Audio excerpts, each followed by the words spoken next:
रामकृष्ण हरी. श्री तुकाराम महाराज गाथा भाष्य अभंग 129. तारतिमवरी तोंडाच पुरते, अंतराहे येते अंतरीचे. ऐसी काय वरी दिसे ठकाठकी, दिसते लौकिकी सत्य ऐसे.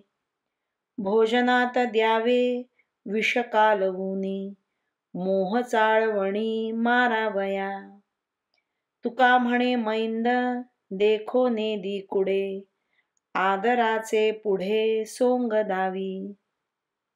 एखादा कपटी तोंडापुरते पुष्कळ गोड बोलतो व वागतो, पण त्याचे ते बोलणे व वागणे मनापासून आहे का वरवर आहे हे ज्याचे त्याच्या मनाला समजूत येते.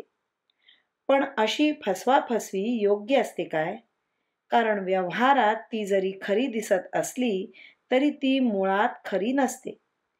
एखाद्याला मारण्याकरिता जेवणाचे आमिष निर्माण करून त्याच्या जेवणात कपटाने विष कालवून जसे द्यावे. तुकाराम महाराज म्हणतात, जो कपटी असतो तो आपल्या अंतःकरणातील वाईट हेतू उघडकीस येऊ देत नाही आणि वरवर एखाद्याविषयी अत्यादर असल्याचे सोंग दाखवीत असतो. रामकृष्ण हरी. श्रीकृष्णार्पणमस्तु.